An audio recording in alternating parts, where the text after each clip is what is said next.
What's up guys, this is Chronic Grush and welcome to a brand new episode of my FIFA 14 Team of the Week prediction, guys. And welcome to the episode predicting Team of the Week number 4, which I believe is going to be released on the 9th of October. And this week's Team of the Week has got some fairly nice players, and it's a very hard Team of the Week to do, mainly because there's some very similar performances from different players. Goalkeepers, there's quite a few this week as well, and there's just quite a few decent performances in players with the same positions and stuff like that across the whole weekend. It's fairly hard to pick up a team, so I'm not thinking that my prediction is going to be too accurate. There's going to be some players like there's some either-ors, like some players can get this one or the other player could get it, so I'm not too sure, but it's all down to EA. But let's get into the substitute straight away, and the first player we're going to have here is a goalkeeper, and it's named Arthur Borek.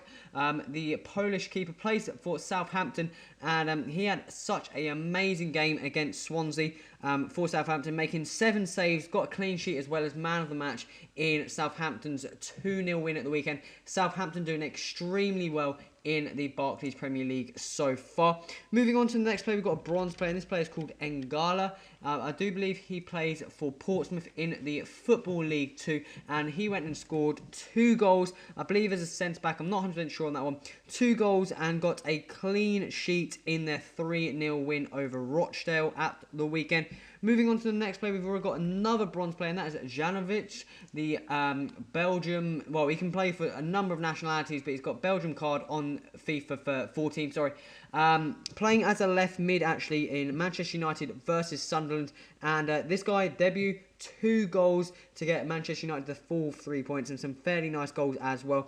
Picking up 2 goals, man of the match in their 2-1 win over Sunderland, which was he mainly got his squad the points because that would be very embarrassing if Manchester United lost to Sunderland.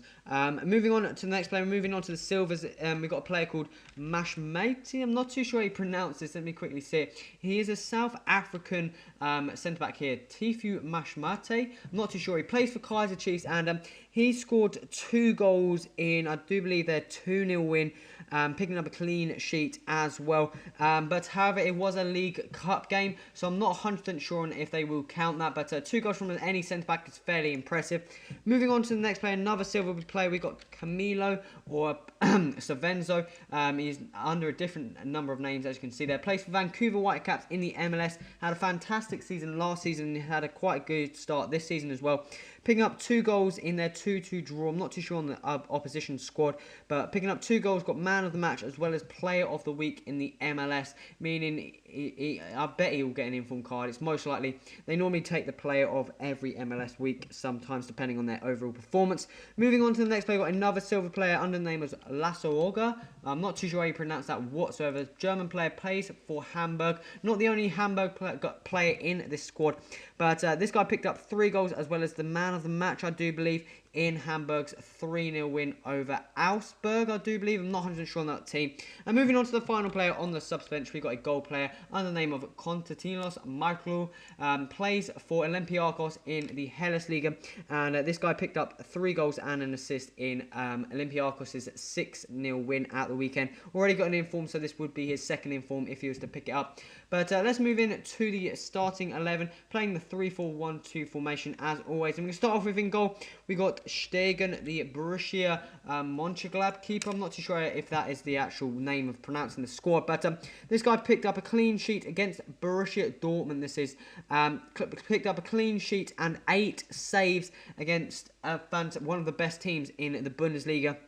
And it's quite a strong rivalry as well. So this guy played absolutely amazing in goal, just making sure his team got the clean sheet. And I believe there's like 2 goals in the 80th minute and stuff like that for Borussia Mönchengladbach. So they actually ended up winning that. Also, Lino, the Bayer Leverkusen keeper, he also had a very good game against Bayern Munich, making a number of saves as well. I put Stegen in instead because Lino didn't keep the clean sheet, but he really couldn't have done. I know actually that shot from Cruz. I don't think anyone would have saved that because that's an absolute thunderbolt into the roof of the net.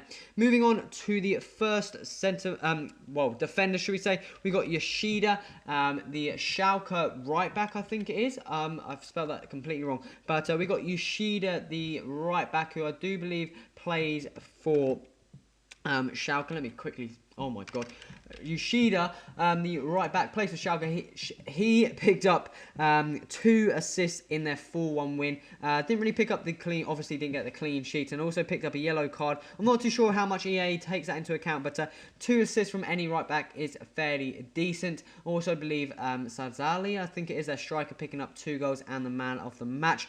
Moving on to the first centre back here, we're going to have a player called Danilo, plays for Udinese in the Serie A. This guy picked up a goal as well as a clean sheet in, I think it was their 2-0 win at the weekend. And moving on to the final centre back, we have Winston Reid, I think it's New Zealand centre back for West Ham. Had a fantastic game against Tottenham Hotspur in West Ham, actually winning 3-0, which was kind of a shock result for myself. But he picked up a goal, getting a clean sheet, and I think he may have scraped man of the match. I'm not too sure. I think it's between him or Morrison, the centre mid, who also picked up a goal, who has a chance of getting the team of the week as well. Moving on to the midfield, the first player we have on the right-hand side is Alexis Sanchez, the Barcelona winger, shall I say. On the sources I used for his position, he played out on the right wing. But some sources say he played on the striker position. I believe he played on the right wing, mainly because I believe Neymar was playing down the middle because Messi wasn't playing. But this guy picked up, I do believe, 2 goals as well as an assist in their 4-1 win over Valido. I'm not too sure how you pronounce that. Valido actually was winning, starting the scoring at 1-0 until they got absolutely hammered by the likes of Sanchez and Neymar, both putting in fantastic performances indeed. Moving on to the first centre mid here, we've got Pedro Leon, the Getafe right mid / cam, played out on the right hand side, should I say. This guy picking up 2 goals within 30 minutes, a 40-yard free kick as well as a header, picking up the man of the match as well. Unfortunately, I think he probably would have gone on to get 3 goals, maybe a hat-trick. Unfortunately, he went and got subbed. I think he had like a hamstring strain or something, and being 3-0 up, they just wanted to take him off and rest him for the next game, I do believe. Still 2 goals, 40-yard free kick within 30 minutes, playing on the midfield position. That's fairly decent. Moving on to the next midfielder, we have Cabella, the Montpellier centre mid, should we say, young player, absolute talent this guy is. He picking up 2 goals and 2 assists, I do believe, as well as man of the match in Montpellier's 5-1 win, I do believe, over Lyon. Very, very good performance by him as well. Moving on to the left mid, we have final player in the midfield, and that is Bernard, the Shakhtar left mid. Well, he played left wing in the game. His normal default card is a cam in FIFA 14. Absolute magician on this game. 5-star skills, 91 pace, 86 dribbling. Absolutely fantastic player. This guy is one pacey motherfucker as well. But played out on the left, I do believe. And he picked up 4 assists in Shakhtar's, I think it was 7-1 victory or 7-0. Something stupid like that. Also, the striker picking up a hat-trick as well. I'm not too sure on his name, the Argentinian. But I think 4 assists. And they're always going to want to put Bernard there. Just because he's an absolute class card and everyone uses him. 5-star skill moves. What else can you ask from that guy that small? If he was strong, he would be absolutely unbelievable. Moving on to the centre attack mid here, we have Van der Vaart, the other Hamburg player I was mentioning earlier on. This guy picking up, I do believe, a goal as well as 2 assists in, I think it was Hamburg's 5-1 win. Not 100% sure on that one, but picking up a goal and 2 assists, which is a fairly decent performance as well. And moving on to the 2 final pair up front, the first player we're going to have here is Loic Remy, the French striker for Newcastle. Not too sure where he actually played. It's different things, say different positions. Obviously, he's normally known for being a striker, but there's hints of him being out on the left-hand side as a left wing. But I've just put him up there as a striker. He picking up 2 goals as well, a man of the match in their 2-1 win at the weekend over, come on, I can't think of the top of my head, guys. I think it was Stoke, maybe. I may have got that wrong, but very, very good performance by Remy himself, and he seems to be a very, very good goal scorer for Newcastle, hopefully getting them decent amount of points there. And moving on to the final player of this team of the week, and that is going to be this player here. Cassano, the Serie A Parma, I do believe, a striker, centre forward. I believe he played striker in the game, but he picked up, I believe, a goal and 2 assists in their 3-1 win at the weekend for Parma, which means he's basically got them a full 3 points a goal.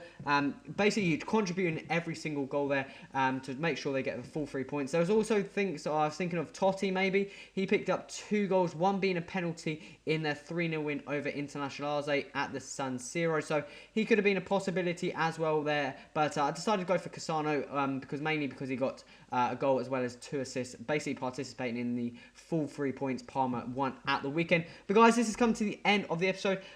Basically, there's some very, very nice players in this week's Team of the Week. Got Remy, you've got Van der Vaart, not too bad player, very good centre forward. Bernard, he's going to be an absolute star.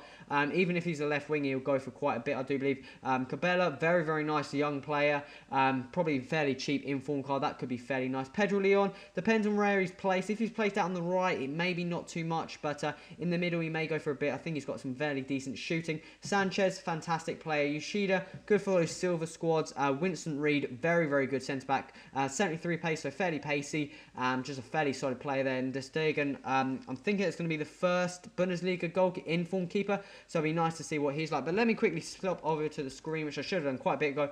As you can see here, I've just upped their rating. You've got Boruc as well. He could go for quite a bit, being a fairly cheap Barclays Premier League goalkeeper, but you can see here we've got some very nice players. Haven't done their stats on their cards, just the overall rating, just up them by a bit, and none of the stats have been changed, so they will have to change in due course. But guys, this is the end of the episode. If I've missed any players, put that in the comments and put the reasons why. It was very, very hard Team of the Week to do this week, and the chances of me getting like, I don't know, half of it right, it's going to be fairly slim because there's so many different players who I could have put in this squad. I had an absolute massive shortlist of them, and I just couldn't decide on what ones, and I finally went with this squad here. You can see on the screen. Guys, this is the end of the episode. If you like, then click the like button. Also remember to subscribe to stay tuned to this series and other series on my channel. Be sure to go and check them out. Guys, this has been Chrono Rush. Until next time, adios!